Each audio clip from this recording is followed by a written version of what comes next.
नमस्ते, Radhe Radhe, hello everyone, welcome to our channel Bioverse the universe of biology. तो आज हम पढ़ने वाले हैं आपका जो हमने जेनेटिक कोड पढ़ लिया था, ठीक है, ये सारी चीज़ें कवर कर ली थी। आज हम उसी में पढ़ने वाले हैं फैक्टर्स क्या क्या लगेंगे प्रोटीन के ट्रांसलेशन में, ठीक है। प्रोटीन के ट्रांसलेशन में कई सारी चीज़ें लगती हैं। अब वो फैक्टर्स जैसे मैसेंजर mRNA लगता है, राइबोसोम लगता है, उसके बाद से आपका tRNA लगता है, ये सारी चीज़ें लगती हैं। तो वो जो फैक्टर्स हैं वो क्या क्या हैं उसके बारे में पढ़ेंगे और इन सारी चीज़ों से रिलेटेड सारी चीज़ें हम पढ़ेंगे। चलिए देखते हैं कि फैक्टर्स क्या क्या लगते हैं। फैक्टर्स के बाद हम क्या पढ़ेंगे कि ट्रांसलेशन किस तरीके से होता है प्रोकैरियोट और यूकैरियोट में, ठीक है। सबसे पहले हम लोग फैक्टर्स की बात करेंगे। अभी तक हमने जेनेटिक कोड और राइबोसोम पढ़ा है, ठीक है, तो उसी से रिलेट करके हम पढ़ेंगे, ठीक है। तो फैक्टर्स क्या क्या लगते हैं, जो तो प्रोसेस होता है आपके ट्रांसलेशन का। ट्रांसलेशन के प्रोसेस की बात करें, यहाँ पे mRNA क्या होता है, डिकोड करता है by ribosome to produce protein, involve several key factors. यहाँ पे आपका क्या होता है, जो mRNA होता है, इस तरीके से mRNA होता है और इसको डिकोड किया जाता है और ये क्या बनाता है, प्रोटीन। इसी प्रोसेस को हम ट्रांसलेशन कह रहे हैं, ठीक है। ट्रांसलेशन के प्रोसेस में बहुत सारी चीज़ें लगती हैं, जैसे कि आप देख लीजिए mRNA, ribosome, transfer RNA, amino acids, initiation factor, elongation factor, termination factor, GTP, chaperones, post translational modification, ठीक है, इतनी चीज़ें लगती हैं। अब ये चीज़ें क्या होती हैं इनको आप समझेंगे, उससे पहले थोड़ा सा आप इसको देख लीजिए। इस तरीके से ये चीज़ें लगती हैं, ठीक है। ये आपका है ट्रांसलेशन का प्रोसेस यहाँ पे हो रहा है। डायग्राम से आपको ज़्यादा अच्छे से समझ में आएगा, ठीक है। तो यहाँ पे क्या हो रहा है, स्टार्ट कोडॉन इनिशिएशन फैक्टर लग रहा है, ये स्टॉप कोडॉन है यानी कि टर्मिनेशन फैक्टर। यहाँ पे आपका ये tRNA लग रहा है, ये आपका ये मैसेंजर RNA है, ये इस तरीके से ये मैसेंजर RNA है, ठीक है। राइबोसोम यहाँ पे लग रहा है, ठीक है, राइबोसोम लग रहा है, ठीक है। यहाँ पे इनिशिएशन होने के लिए, शुरुआत होने के लिए इनिशिएशन फैक्टर लगेगा। जब ये बढ़ेगा, ठीक है, इस तरीके से ये प्रोसेस चलेगा। मैं आपको एक बात कहूँगी कि आप प्लीज़ इसको मतलब यूट्यूब पे जाके सर्च करिएगा कि एनिमेटेड, ठीक है, क्या एनिमेटेड वीडियोस ऑफ ट्रांसलेशन, आपको इतने अच्छे से समझ में आएगा वो एनिमेटेड वीडियो देखिए, क्योंकि वहाँ पे पूरा बताता है कि किस तरीके से एक mRNA जा रहा है, दूसरा आ रहा है। तो प्लीज़ वहाँ जाकर आप देखिएगा। आपको थोड़ा इंग्लिश में मिलेगा, वो फॉरेन कंट्रीज़ का बनाया हुआ है, तो उससे आपको मतलब बहुत ज़्यादा नहीं है, उतनी इंग्लिश आप समझ जाएंगे। कैप्शन ऑन कर लीजिएगा, वहाँ से आपको इतने अच्छे से समझ में आएगा कि कैसे ये प्रोसेस होता है, ठीक है। उस प्रोसेस को आप देखिएगा, उन्होंने एनिमेटेड वीडियो बनाया है, ठीक है। तो यहाँ पे इतनी बातें आपको समझ में आ गई कि किस तरीके से इलॉन्गेशन होगा, फिर टर्मिनेशन क्या होगा, इसके लिए भी कुछ फैक्टर लगेंगे। इस तरीके से ये प्रोसेस आप देख रहे हैं यहाँ पे, ये जो आपको इतनी बड़ी चेन दिख रही है कि ये बन गया है, ऐसे नहीं होता है। पहले एक mRNA आता है, एक कोड लेकर अटैच करेगा, दूसरा आएगा, दूसरा अटैच करेगा। ये वीडियो आप देख के इतने अच्छे से समझ पाएंगे कि आपको मैं क्या बताऊँ, ठीक है। ये ऐसे प्रोसेस होता है। इस तरीके से tRNA होता है तो tRNA लगता है आपका, ठीक है। इस तरीके से इसमें साइट होती है, यहाँ पे आके अटैचमेंट साइट होती है, यहाँ पे आके अटैच होता है, ठीक है। ये अटैचमेंट साइट है। अगर इस तरीके से क्लोवर लीफ मॉडल में आप देखेंगे इस tRNA को, ये tRNA है, इसको क्लोवर लीफ मॉडल भी कहा जाता है, ठीक है। तो इसमें क्या होता है, एंटी कोडॉन पाए जाते हैं, और ये जो mRNA है इसमें कोडॉन पाए जाते हैं, ठीक है। ये सब बातें मैं आपको बता चुकी हूँ। तो चलिए थोड़ी एक एक चीज़ें देखते हैं। मैसेंजर RNA, तो मैसेंजर RNA का काम क्या है, ये जेनेटिक इन्फॉर्मेशन कैरी करता है DNA टू राइबोसोम, DNA से राइबोसोम में ले जाता है। इसमें कोडॉन्स पाए जाते हैं। इसमें 3 न्यूक्लियोटाइड सीक्वेंस होता है जो स्पेसिफिक पर्टिकुलर अमीनो एसिड के लिए पाया जाता है। जैसे कि आप डायग्राम से देख के ये देखिए, mRNA में क्या हो रहा है, एक स्पेसिफिक सीक्वेंस पाया जाएगा और इसी के लिए एंटी कोडॉन tRNA पे पाया जाएगा, ठीक है। यही बात यहाँ पे बोली गई है। फिर क्या होते हैं, राइबोसोम्स पाए जाते हैं। राइबोसोम क्या होते हैं, कॉम्प्लेक्स मॉलिक्यूलर मशीन होते हैं, यहीं पे ट्रांसलेशन होता है। लार्ज और स्मॉल सब यूनिट से मिलकर बने होते हैं और each made of ribosomal RNA और प्रोटीन। और किससे मिलकर बना होता है, ये राइबोसोम है, ये किससे मिलकर बना होता है, प्रोटीन और ribosomal RNA, protein and rRNA से मिलकर बना होता है। और ये क्या काम करता है, it read the mRNA and facilitate the binding of tRNA। ये क्या करता है, mRNA को रीड करेगा राइबोसोम। राइबोसोम का क्या काम है, इस तरीके से जब राइबोसोम में, ये आपका राइबोसोम है, ठीक है, इसमें ये mRNA आएगा, इसको रीडिंग करेगा, इसको पढ़ेगा, मतलब कौन सा कोडॉन, जैसे GCC यहाँ पे कोडॉन पाया जा रहा है, और इस कोडॉन के साथ बाइंडिंग किसकी होनी चाहिए, जैसे जी के साथ आपको पता है कि किसकी बाइंडिंग होती है, सी की, सी के साथ जी की, सी के साथ जी की, तो यही बाइंडिंग होनी चाहिए। ये बात आपका इंश्योर करता है कौन, टीआरएनए। तो ये काम कौन कर रहा है, राइबोसोम। इस काम को करने के लिए किसका यूज़ किया जा रहा है, राइबोसोम का यूज़ किया जा रहा है। तो राइबोसोम का काम आपको समझ में आ गया। देन आता है आपका ट्रांसफर आरएनए। ट्रांसफर आरएनए क्या होता है, स्मॉल आरएनए मॉलिक्यूल्स होते हैं जो क्या करते हैं, एमिनो एसिड इनके ऊपर पाए जाते हैं। इस तरीके से आप देख रहे थे CGC इस तरीके से पाया जा रहा है, ठीक है। और हर आरएनए मॉलिक्यूल के पास स्पेसिफिक कोडॉन होता है जो एमआरएनए के एंटी कोडॉन को रिकॉग्नाइज करता है। इसका उल्टा जो कोडॉन एमआरएनए पे पाया जाएगा उसको रिकॉग्नाइज करके वहीं जाके बाइंड करेगा, ठीक है। अगर जी की जगह पे सी, मतलब सी की जगह पे जी की जगह पे सी और सी की जगह पे जी पाया जाएगा, जहाँ ये कोडॉन पाया जाएगा वहीं ये जाके बाइंड करेगा। इसका कहने का मतलब ये है। एमिनो एसिड्स क्या होते हैं, एमिनो एसिड बिल्डिंग ब्लॉक होते हैं प्रोटीन के। they are brought to ribosome by tRNA molecule and joined together specific order dictated mRNA sequence। तो ये क्या है, ये अमीनो एसिड के सीक्वेंस tRNA से आ रहे हैं और mRNA पे जाके बाइंड कर रहे हैं, ठीक है। और ये क्या होते हैं, बिल्डिंग ब्लॉक होते हैं प्रोटीन का। प्रोटीन अमीनो एसिड से मिलकर बना होता है। देन इनिशिएशन फैक्टर क्या होता है, इनिशिएशन फैक्टर्स क्या होते हैं, प्रोटीन जो फैसिलिटेट करता है binding of mRNA to small ribosomal सब unit, the assembly of large ribosomal सब यूनिट, इनिशिएशन ऑफ ट्रांसलेशन। देखिए इनिशिएशन फैक्टर क्या होता है, यहाँ पे आपका इनिशिएशन फैक्टर पाया जा रहा है। ये इनिशिएशन फैक्टर क्या करता है, फैसिलिटेट करता है कि आपका एमआरएनए आके बाइंड हो, एमआरएनए से स्मॉलर राइबोसोमल सब यूनिट आकर बाइंड हो और उससे लार्जर सब यूनिट आकर बाइंड हो। तभी तो शुरुआत होगी। जब सारी चीज़ें आप सब्जी आपकी तभी बनेगी। फॉर एग्जांपल जब आप पॉट ले लीजिए, कोई कढ़ाई लीजिए, उसमें तेल, नमक, मसाला, सब्जी डालेंगे तभी वो पकना शुरुआत होगा। तो इनिशिएशन के लिए सारी चीज़ें एक जगह आके इकट्ठा होंगी तभी इनिशिएशन स्टार्ट होगा, ठीक है। इलांगेशन फैक्टर क्या होते हैं, protein that assist an elongation of polypeptide chain during translation, they facilitate the accurate addition of amino acid to growing chain. Elongation का मतलब क्या होता है, अब धीरे धीरे क्या होंगी, एक एक चेन आके बढ़ेगी, ठीक है। सबसे पहले क्या होगी, इस तरीके से एक अमीनो एसिड आएगा, फिर कई सारे अमीनो एसिड आएंगे, इस तरीके से चेन बनेगी और जब ये चेन बन जाएगी तो ये चेन बाहर निकल जाएगी, ठीक है। तो यहाँ पे इनिशिएशन हुआ, सारी चीज़ें आके अटैच हुई। अब यहाँ पे धीरे धीरे इस तरीके से ये चेन बढ़ रहा है, आप ये चेन दे सकते हैं, ठीक है। यहाँ पे इलांगेशन में ये चेन बढ़ेगी, ठीक है, ये चेन बढ़ेगी, इसी को हम क्या कह रहे हैं, इलांगेशन।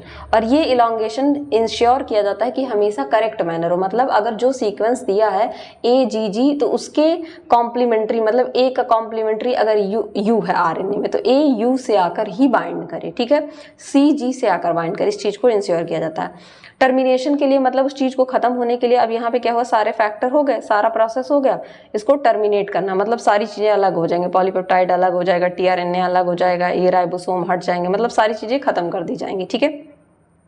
इसके लिए क्या लगते हैं, टर्मिनेशन स्टॉप कोडॉन्स लगते हैं। मतलब ये कोडॉन जब आएगा, मतलब एक के बाद एक कोडॉन tRNA लेकर आ रहा है, ठीक है, इसका खात्मा तभी होगा जब यहाँ पे UAG कोडॉन आएगा, ठीक है।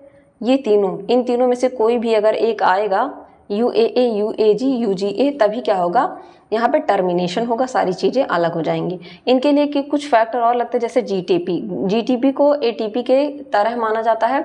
इसको गुआनोसिन ट्राइफॉस्फेट कहते हैं। ये एनर्जी प्रोवाइड करता है जब ट्रांसलेशन का प्रोसेस होता है, और ये it is hydrolysed by certain factors to provide energy for ribosome movement and other process. Ribosome के मूवमेंट के लिए और चीज़ों के होने के लिए यहाँ पे GTP का, ATP की जगह पे GTP का यूज़ किया जाता है। ये भी क्या है, एनर्जी करेंसी है, ठीक है। ATP में आपके क्या होते हैं, एक ATP से क्या होता है, 2 मॉलिक्यूल की एनर्जी मिलती है, जबकि GTP से क्या होता है, केवल एक ही मिलता है, ठीक है। यही डिफरेंस होता है इनमें। चैपरॉन्स लगते हैं। चैपरॉन्स क्या होते हैं, protein that assist in the folding of newly synthesised protein to the correct 3 dimension structure. अब आपका ये प्रोटीन इस तरीके से बन गया। आप सबको पता है प्रोटीन का प्राइमरी स्ट्रक्चर होता है secondary, tertiary, quaternary. Finally quaternary structure बनाने के लिए कुछ चैपरॉन्स लगते हैं, चैपरॉन्स, ठीक है, जो प्रोटीन को 3D स्ट्रक्चर प्रोवाइड करते हैं। पोस्ट ट्रांसलेशनल मॉडिफिकेशन क्या होता है, पोस्ट ट्रांसलेशनल मॉडिफिकेशन क्या होता है, that occur after translation. Translation के बाद क्या होता है, मैंने आपको ट्रांसक्रिप्शन में पढ़ाया था कि कैपिंग की जाती है, ठीक है, कैपिंग, ठीक, स्प्लाइसिंग और आपका पॉलीएडेनाइलेशन। ये क्या होता है, मॉडिफिकेशन होता है, क्योंकि आपको प्रोटीन की सिंथेसिस साइटोप्लाज्म में हो रही है, उस चीज़ को मॉडिफाई किया जाता है, ठीक है। जैसे such as cleavage of sequence, addition of functional group, जैसे कि फॉस्फोराइलेशन करना, फोल्डिंग ऑफ प्रोटीन, जैसे वहाँ पे क्या होता था ट्रांसक्रिप्शन में, कैपिंग, स्प्लाइसिंग, ये सारी चीज़ें होती थी। यहाँ पे क्या होगा, फॉस्फोराइलेशन होगा, प्रोटीन की फोल्डिंग होगी, उसको फाइनल शेप दिया जाएगा, ठीक है। ये सारी चीज़ें होती हैं। तो होपफुली आपको क्या क्या फैक्टर लगते हैं ना इसमें ट्रांसलेशन में, ये सारी चीज़ें समझ में आ गई होगी। अगर ये समझ में आ गया तो अभी ट्रांसलेशन आपको एकदम मतलब कुछ लगेगा ही नहीं, लगेगा वाह इतना सिंपल था, ठीक है। तो आपको स्ट्रक्चर भी मैंने दिखा दिया, ये आपका mRNA tRNA, ठीक है। देन प्रोसेस भी मैंने बताया कि किस तरीके से ये प्रोसेस चलता है, क्या होता है। आप चाहें तो इसका स्क्रीनशॉट ले सकते हैं। अब amino acylation tRNA, amino acylation होता है tRNA का, ये क्या होता है, एमाइनो एसाइलेशन क्या होता है, ठीक है। tRNA क्रिटिकल स्टेप होता है प्रोसेस ऑफ प्रोटीन सिंथेसिस में, यानी कि ट्रांसलेशन में, जहां स्पेसिफिक अमीनो एसिड को अटैच किया जाता है उनके करस्पॉन्डिंग tRNA से। इसी को कहते हैं amino acylation of tRNA, attachment of amino acid to corresponding tRNA। मतलब अगर मैसेंजर RNA पे, जैसा कि मैंने बार बार कहा CUC है, तो इस जहाँ यहाँ tRNA जो रहेगा इसी का कॉम्प्लीमेंट्री रहेगा, मतलब C के साथ G, U के साथ A और यहाँ C के साथ G। यही क्या कहलाता है, एमाइनो एसाइलेशन कहलाता है, ठीक है।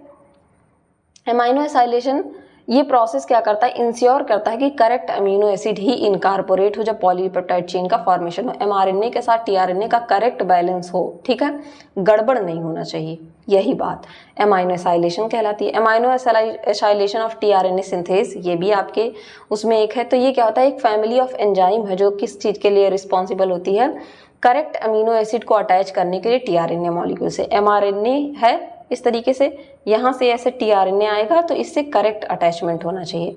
20 डिफरेंट टाइप के अमीनो एसिड पाए जाते हैं, आप सबको पता है, ठीक है। 20 डिफरेंट टाइप के अमीनो एसिड tRNA सिंथेसिस पाए जाते हैं, 20 डिफरेंट अमीनो एसिड भी पाए जाते हैं। हर मतलब स्टैंडर्ड अमीनो एसिड के लिए एक, प्रोटीन सिंथेसिस के लिए एक होता है जो क्या करेगा, एक उसी को रिकॉग्नाइज करेगा, ठीक। Each synthesis is highly specific for both amino acid and tRNA with which it interact. तो जो सिंथेज होता है वो स्पेसिफिक होता है, एमिनो एसिड के लिए भी, tRNA सिंथेज के लिए भी, वो उसी से जाके अटैच करेगा जिससे उसको ज्वाइन करना है। इनका रिकॉग्निशन और बाइंडिंग की जाती है। तो एमाइनो एसाइड tRNA सिंथेज जो होता है, first bind to specific amino acid, पहले जाके उस एमिनो एसिड से बाइंड करेगा जिससे इसको अटैच होना है, जहाँ पे इसका जो कॉम्प्लीमेंट्री है, कॉम्प्लीमेंट वाला वो जाके मिलेगा, ठीक है।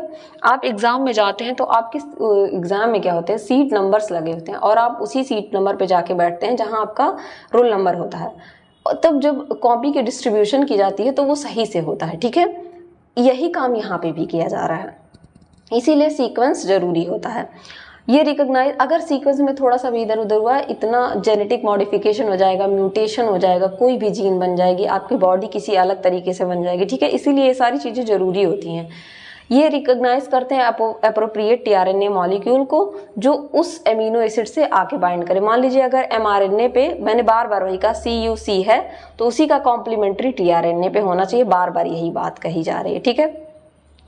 एमाइनो एसाइलेशन रिएक्शन क्या होता है, once bound to both amino acid and tRNA, the amino acyl tRNA synthesis catalyze the transfer of the amino acid to 3' end of the tRNA molecule। उसके बाद जब ये आके बाइंड हो गया तो अब क्या होगा, इनका ट्रांसफर किया जाता है 3' एंड पे। ये दो स्टेप से होता है, पहला एक्टिवेशन, दूसरा ट्रांसफर। एक्टिवेशन का मतलब होता है amino acid activated by ATP hydrolysis, ठीक है। इस तरीके से mRNA पे आके tRNA बाइंड कर गया। मैं एक जस्ट एग्जांपल दे रही हूँ।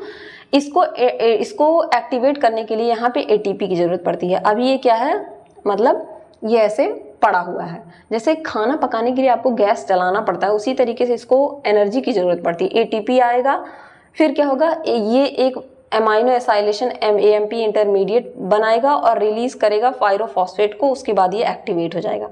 उसके बाद इनका ट्रांसफर होता है। ट्रांसफर मतलब एक्टिवेटेड अमीनो एसिड, अब अमीनो एसिड एक्टिवेट हो गया, ATP आके उस पर लगा, अब वो एक्टिवेट हो गया, मतलब स्टार्ट हो गया। अब यहाँ पे amino acid transfer to 3 hydroxyl group of the tRNA, उसका जो 3 हाइड्रोक्सिल ग्रुप होता है, 3 OH ग्रुप tRNA पे, यहाँ पे आप देख सकते हैं, ठीक है, 3 हाइड्रोक्सिल ग्रुप यहाँ पे यहाँ पे आके क्या होगा, इसको ट्रांसफर किया जाएगा, ठीक है।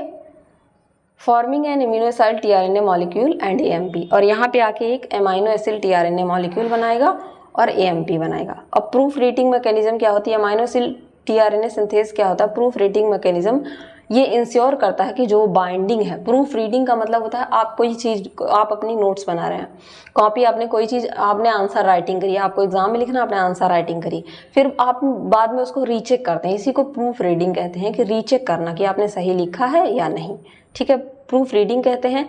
ये प्रूफ रीडिंग इसलिए होता है कि मिनिमाइज कर सकें आप अपनी गलतियों को ट्रांसलेशन में, और इंश्योर फिडिलिटी इन प्रोटीन सिंथेसिस, और सिंथेसिस में क्या करें, प्रोटीन के सिंथेसिस में इंश्योर कर सकें कि आपका मटेरियल अच्छे से अच्छा होना चाहिए, बेकार नहीं होना चाहिए, मतलब आपका जो ट्रांसलेशन है, जो प्रोटीन बनेगा वो सही होना चाहिए, गलत नहीं होना चाहिए, फिडेलिटी उसकी मेंटेन होनी चाहिए, फिडेलिटी का मतलब यही होता है, ठीक। इंपॉर्टेंस क्या है इम्यूनोसिलेशन की, ठीक है, तो एक्यूरेसी, सबसे पहले एक्यूरेट होना चाहिए इम्यूनोसिलेशन की, टीआरएनए मॉलिक्यूल जो है करेक्टली जो है एमिनो एसिड से जो एमआरएनए सीक्वेंस है उससे करेक्टली बाइंड करे। स्पेसिफिसिटी होनी चाहिए कि मतलब टीआरएनए सिंथेसिस जो है रिस्पेक्टिव एमिनो एसिड या टीआरएनए के लिए ही आके उसी से बाइंड करे, ट्रांसलेशन के लिए इसेंशियल है, ठीक है, यही चीज़ें यहाँ पे जरूरी है। अब हम पढ़ेंगे initiation, elongation and termination prokaryote और यूकैरियोट दोनों में, ठीक है, साथ में पढ़ेंगे। क्या डिफरेंस होता है इसको मैं बताते चलूंगी, ठीक है।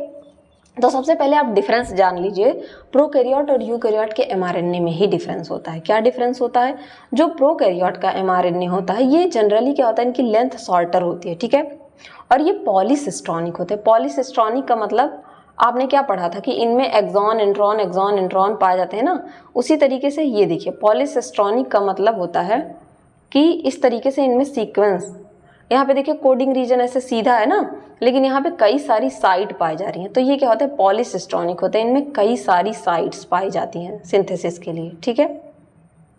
तो प्रोकैरियोट क्या होते हैं, पॉलीसिस्ट्रॉनिक होते हैं, जबकि यूकैरियोट क्या होते हैं, यूकैरियोट मोनोसिस्ट्रॉनिक, इसी वजह से इनको पॉलीराइबोसोम। अब देखिए यहाँ पे क्या है, एक ही रीजन है यहीं से बन जा रहा है, लेकिन यहाँ पे कई रीजन, कई सारे बन सकते हैं, यहाँ राइबोसोम, यहाँ राइबोसोम, यहाँ राइबोसोम अटैच हो गया आके और बना दिया, तो ये क्या होते हैं, पॉलीसिस्ट्रॉनिक होते हैं, जबकि यूकैरियोट क्या होते हैं, मोनोसिस्ट्रॉनिक होते हैं, ठीक है।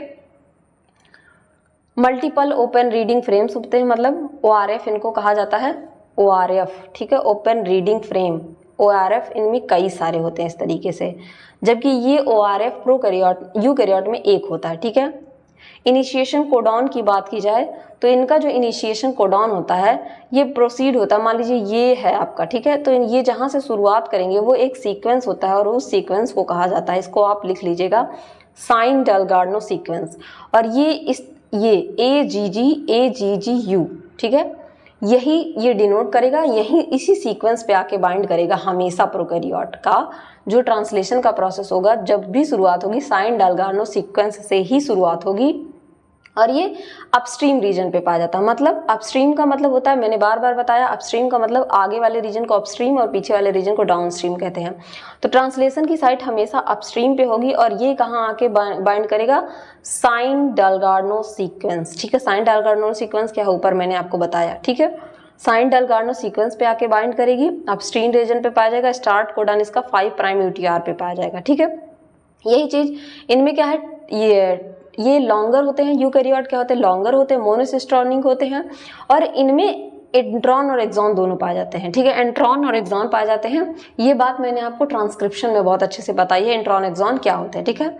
आपके एक्सॉन्स कोडिंग रीजन्स होते हैं, इंट्रॉन नॉन कोडिंग रीजन्स होते हैं, और यही क्या होता है, प्रोकैरियोट में केवल एक्सॉन्स पाए जाते हैं, इंट्रॉन्स नहीं पाए जाते हैं। ये इसी इंट्रॉन्स की बाद में स्प्लाइसिंग की जाती है, जब आपने रेगुलेशन पढ़ा था, ठीक। तो और इनका जो सीक्वेंस होता है जहाँ पे ये आके बाइंड करेंगे उसको हम कोजक सीक्वेंस कहते हैं, और इनका ACCAUG, ठीक है, ये रिप्रेजेंटेशन होता है। तो दोनों के mRNA में आपको समझ में आ गया डिफरेंस क्या होता है। डायग्राम भी मैंने दे दिया है, इस तरीके से होता है प्रोकैरियोट और यूकैरियोट में ट्रांसलेशन।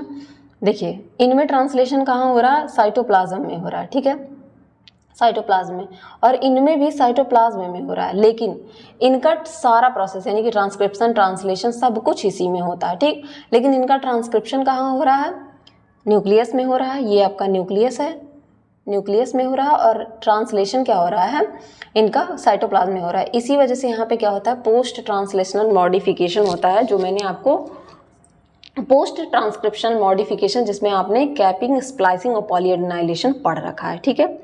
तो वो फुल्ली ये सारी चीज़ें आपको समझ में आ गई होंगी। अब हम स्टार्ट करते हैं इनिशिएशन से। सबसे पहले प्रोकैरियोट का इनिशिएशन पढ़ते हैं। तो प्रोकैरियोट के इनिशिएशन को इस तरीके से आप थोड़ा सा देख लें, कुछ इस तरीके से काम होता है। सबसे पहले क्या होगा, इस तरीके से आके बाइंडिंग हो जाएगी, ठीक है। ये बाइंडिंग होती है इस तरीके से, आपका mRNA आएगा, mRNA से राइबोसोम आके अटैच होगा। राइबोसोम में 3 साइट पाई जाती हैं, A साइट, P साइट और E साइट, ये बात आप जानते हैं। यहाँ पे P साइट पे पहले क्या आता है, tRNA आता है और वो अपना कोडिंग सीक्वेंस लाता है और उसी का कॉम्प्लीमेंट्री mRNA से बाइंड करता है। ये सारी चीज़ें आपको होपफुली समझ में आ रही होंगी, सारी चीज़ें कई बार बता चुके हैं। इनिशिएशन में क्या होता है, सबसे पहले इनिशिएशन में आपका mRNA रहेगा, mRNA से स्मॉलर राइबोसोमल यूनिट आके बाइंड कर लेती है। फिर आपका आता है लार्जर राइबोसोमल यूनिट, उसके साथ tRNA आता है और ये इस तरीके से बाइंडिंग हो जाती है। बाइंडिंग हो गई, अब स्टार्ट हो गया, ठीक है। स्टार्टिंग हो गई। अब स्टार्टिंग के बाद क्या होता है, इस तरीके से इलांगेशन होता है, आएगा 1 2, ठीक है। फिर ये आएगा 1 2, नया आएगा, इस तरीके से इलांगेट होगा, बढ़ता जाएगा बढ़ता जाएगा। इस तरीके से जब बढ़ जाएगा और लास्ट कोडॉन यानी कि आपका यहाँ देखिए GUG, यहाँ आपको दिख रहा होगा, मैं जूम करके दिखा दूँ, ये देखिए GUG, जब लास्ट कोडॉन mRNA पे आ जाएगा दैट इज GUG, तो लास्ट tRNA आकर इससे बाइंड करेगा और यहाँ पे ये टर्मिनेट हो जाएगा, खत्म हो जाएगा। ये देखिए सब अलग हो गया, ये अलग हो गया, ये अलग हो गया, ये अलग हो गया और आपको प्रोटीन मिल गया जिसके लिए आप ये सारा काम कर रहे थे। तो ये आपको समझ में आ गया होगा, ठीक है। अब हम इसको थोड़ा सा डिफरेंस देखते हैं। तो प्रोकैरियोट का जो इनिशिएशन होता है उसके लिए कुछ कॉम्प्लेक्स लगता है। आपने फैक्टर्स पढ़ा ही, क्या क्या लगते हैं, कुछ कॉम्प्लेक्स लगते हैं। क्या क्या, स्मॉलर राइबोसोमल यूनिट क्या होगी, mRNA सीक्वेंस से आके बाइंड करेगी। मैंने आपको दिखाया कि कैसे बाइंड करती है, कहाँ पे आकर बाइंड करेगी, साइन डायगोनल सीक्वेंस पे। ये जो बाइंडिंग होगी वो कहाँ पे होगी आके, ये जो बाइंडिंग होगी स्मॉलर सब यूनिट की साइन डायगोनल सीक्वेंस पे आके होगी, ठीक है। साइन डायगोनल सीक्वेंस आपका क्या रिप्रेजेंट करता है, ये भी मैंने आपको बताया। साइन डायगोनल सीक्वेंस पे इसकी आके बाइंड होगी, ठीक है। उसके बाद इनिशिएशन फैक्टर्स कुछ आके लगेंगे, जिसमें IF1 IF2, ये प्रोकैरियोट की बात हो रही है, IF3, और ये आके असेंबली में हेल्प करेंगे, पूरा एक असेंबली बन जाएगी। IF3 prevent premature binding of the larger सब राइबोसोमल यूनिट। इसमें जो IF3 यूनिट होता है वो क्या करता है, ये इंश्योर करता है, ये निश्चित करता है कि जो लार्जर राइबोसोमल यूनिट है वो प्रीमेच्योर ना हो, ठीक है। प्रीमेच्योर का मतलब ऐसे आधा पका हुआ सब्जी आपके पास ना जाए, पूरी तरीके से पका हो, इस वजह से आप टेस्ट करते हैं, तो वही काम IF3 करता है, ठीक है। देन इनिशिएटेड tRNA बाइंडिंग होती है, मतलब इनिशिएटेड tRNA आके बाइंड करेगा, ठीक है। यहाँ आपने देखा इनिशिएटेड tRNA इस तरीके से आके यहाँ पे बाइंड कर रहा था, ठीक है। इनिशिएटेड tRNA आके बाइंड करेगा। ये जो इनिशिएटेड tRNA होता है हमेशा क्या होता है, FMET formal methionine, formal methionine हमेशा क्या होता है, FMET फॉर्मिल मेथियोनिन आके इससे बाइंड करेगा और ये स्टार्ट कोडॉन होते हैं टिपिकली AUG। तो आप यहाँ पे देख लीजिए, ये क्या होगा, हमेशा टिपिकली क्या होगा, AUG स्टार्ट कोडॉन होगा, ठीक है। स्टार्ट कोडॉन से आके ये बाइंड करेगा, ये देखिए यहाँ पे इसी से आके ये बाइंड करेगा AUG, ठीक है। मैं एक ही चीज़ आपको इतने अच्छे से बता रही हूँ कि आपका ये क्लियर हो जाएगा ना, तो हर एग्जाम में आपकी हेल्प करेगा। AUG से आके बाइंड करेगा, ठीक है।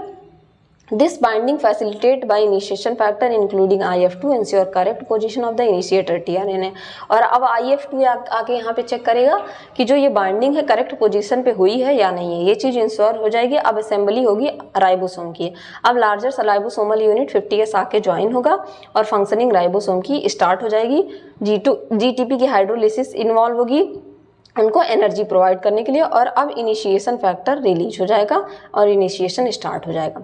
यही काम यूकैरियोट में क्या होता है, इनिशिएशन में, दोनों में क्या डिफरेंस है।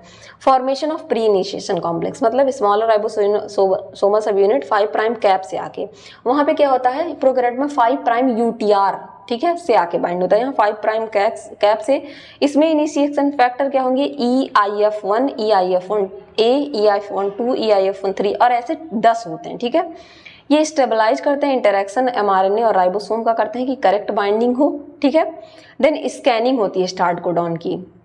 ठीक है, स्टार्ट कोडॉन की स्कैनिंग होगी कि AUG आए, अब उस AUG से आके मेथियोनिन tRNA, प्रोकैरियोट में फॉर्मिल मेथियोनिन जिसको कि एफमेट कह रहे थे उसकी बाइंडिंग होती है, और यूकैरियोट में क्या होती है, मेथियोनिन tRNA की बाइंडिंग होती है। ठीक है, स्टार्ट कोडॉन में और फैसिलिटेटेड किसके द्वारा होता है, EIF12, वहां पे क्या था IF2 के द्वारा, इनिशिएशन फैक्टर 2 के द्वारा, यहाँ पे यूकैरियोटिक इनिशिएशन फैक्टर 2 के द्वारा बाइंडिंग होती है, ज्यादा बस नाम चेंज है। ठीक है, अब formation of the functional ribosome का होगा, यानी कि लार्ज राइबोसोम यहाँ पे 60S होता है, आप सबको पता है राइबोसोम कौन सा लगता है, फॉर्मिंग कंप्लीट राइबोसोम बनेगा, ATP हाइड्रोलिसिस इन्वॉल्व होगा, राइबोसोम की असेंबली होगी और इनिशिएशन फैक्टर रिलीज होगा।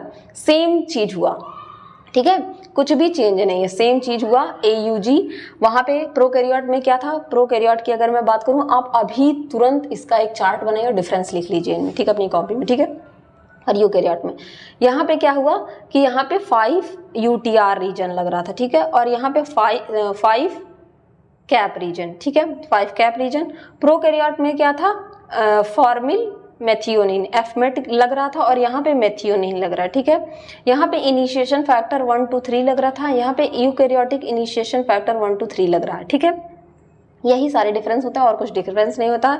अगर वहीं यूकैरियोट और प्रोकैरियोट के राइबोसोम की बात कर ली जाए तो यहाँ पे क्या होगा, 70S लगेगा, सॉरी यूकैरियोट में 80S लगेगा और प्रोकैरियोट में 70S लगेगा।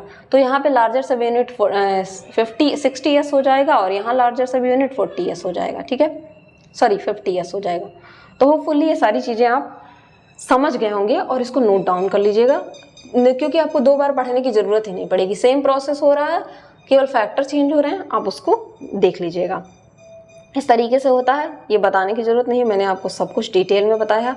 अगर आपका मन करे तो आप इसका स्क्रीनशॉट ले सकते हैं रोक कर। ठीक है, इसी तरीके का प्रोसेस यहाँ पे होता है। एक बार मैं आपको कहिए तो और बता दूं, mRNA रहता है, mRNA से आके राइबोसोम बाइंड करेगा, राइबोसोम पे 3 साइट होती हैं, APE। ठीक है, tRNA आता है, इस तरीके से ग्रोइंग होती है। ठीक है, यही प्रोसेस यहाँ पे बताई गई है। ठीक है, आप मन करे इसका भी स्क्रीनशॉट ले सकते हैं, कोई बहुत खास चीज इसमें नहीं बताई गई है। इलॉन्गेशन कैसे होता है, इलॉन्गेशन और टर्मिनेशन, इलॉन्गेशन दोनों में सेम होता है। ठीक है, इलॉन्गेशन का प्रोसेस मैंने आपको दिखाया था कि किस तरीके से इलॉन्गेशन होता है, इस तरीके से चेन बढ़ती जाएगी, एक के बाद एक अटैच होता जाएगा। ठीक है, इलॉन्गेशन में क्या होता है, पेप्टाइड बॉन्ड फॉर्मेशन होता है। पेप्टाइड बॉन्ड फॉर्मेशन मतलब इलॉन्गेशन फैक्टर, जैसे कि यूकैरियोट में EFTU और प्रोकैरियोट में EFTU और यूकैरियोट में EEF1, ये एमाइनो एसाइलेशन tRNA क्या करते हैं, राइबोसोम पे लाते हैं। ठीक है, पेप्टाइड बॉन्ड फॉर्मेशन होता है एमिनो एसिड के बदले, मतलब ये ऐसे ऐसे ऐसे इन एमिनो एसिड के बीच में। ठीक है, ये जो एमिनो एसिड बन रहा है ना, इसके बीच में पेप्टाइड बॉन्ड का फॉर्मेशन, ये पेप्टाइड बॉन्ड है, पेप्टाइड बॉन्ड। ठीक है, पेप्टाइड बॉन्ड का फॉर्मेशन ये करते हैं। ट्रांसलोकेशन होता है, मतलब प्रोकैरियोट में EFG और यही काम यूकैरियोट में EF2 करता है, मूवमेंट राइबोसोम का mRNA के साथ। ठीक है, mRNA के साथ मूवमेंट करेगा, मतलब ये इस तरीके से आप देख रहे हैं, यहाँ से स्टार्ट हुआ, ये ऐसे मूव हुआ, फिर यहाँ पहुँचा, ये देखिए यहाँ इसका मूवमेंट, यहाँ और लास्ट में क्या हो जाएगा, टर्मिनेशन। ठीक है, इस तरीके से टर्मिनेट हो जाएगा और ये ऐसे ऐसे बढ़ता चला जाएगा। ठीक है, यही बात यहाँ पे बोली गई है। Repeat process of elongation continues sequentially adding amino acid by one, एक के बाद एक अमीनो एसिड ऐसे अटैच होता जाएगा। GTP हाइड्रोलिसिस प्रोवाइड करती है एनर्जी इलॉन्गेशन साइकिल के टाइम पे। यहाँ ATP का यूज नहीं, GTP का यूज होता है। ठीक, टर्मिनेशन दोनों में अलग होता है। टर्मिनेशन प्रोकैरियोट की बात करें तो ये रिकॉग्नाइज करेगा स्टॉप कोडॉन को, ये तीनों होते हैं UAA, UAG, UGA, genetic code आपने पढ़ा, वहाँ बहुत अच्छे से पढ़ाया गया है। एनकाउंटर करेगा रिलीज फैक्टर को, ठीक है, RF1 RF2 और बाइंड करेगा राइबोसोम से। ठीक, पेप्टाइड बॉन्ड रिलीज हो जाएगा, आरएफ कैटालाइज करता है हाइड्रोलिसिस मतलब तोड़ने का काम करेगा एस्टर बॉन्ड को, इनके बीच में जो बॉन्ड पाई जाएगी इसको तोड़ देगा, टीआरएनए को, last amino acid polypeptide chain को, सारी चीजें फ्री हो जाएंगी और सब अलग हो जाएंगी, ठीक है। यूकैरियोट में क्या करता है, इसमें भी रिकॉग्नाइज करेगा स्टॉप कोडॉन को, ठीक है। रिलीज फैक्टर ERF1 लगेगा, यहाँ पे रिलीज फैक्टर क्या लग रहा था, यहाँ पे रिलीज फैक्टर क्या लग रहा था आपका RF1 RF2, ठीक है। पॉलीपेप्टाइड रिलीज हो जाएगा, हाइड्रोलिसिस होगी, एस्टर बॉन्ड टूटेगा, टीआरएनए अलग हो जाएगा, लास्ट एमिनो एसिड अलग हो जाएगा, पॉलीपेप्टाइड चेन टूट जाएगी, राइबोसोम अलग हो जाएंगे, सब कुछ अलग हो जाएगा। यही प्रोसेस आपका होगा, ठीक है। सेम प्रोसेस आपका चलेगा, ये प्रोसेस चेंज नहीं होगा, ठीक है। ये प्रोसेस जो है ये चेंज नहीं होगा। आप इसका स्क्रीनशॉट ले लीजिए खूब अच्छे से जूम कर करके। मैंने एक एक चीज़ें आपको बता दी कि कैसे यहाँ AUG से ये शुरुआत होती है, ये UG से आके बाइंड करेगा, फिर क्या होगा, एक एक आके अटैच होंगी, ये बढ़ता जाएगा, चेन बढ़ता जाएगा, यहाँ पे बढ़ जाएगा, लास्ट में पहुंचेगा तो इसको GUG, UAA, यहाँ पे UAA, UAG या GUG में से कोई भी एक स्टॉप कोडॉन आएगा, अटैच करेगा, सब कुछ अलग हो जाएगा। तो होपफुली अब मुझे नहीं लगता किसी का ट्रांसक्रिप्शन ट्रांसलेशन का प्रोसेस किसी को भी भूला होगा, और जिनको भी थोड़ी प्रॉब्लम होती है वो एक बार वीडियो देख लीजिएगा। कोई प्रॉब्लम होती है तो कमेंट सेक्शन में बताइए, उसको रिजॉल्व किया जाएगा। तब तक के लिए पढ़ते रहिए। Thank you.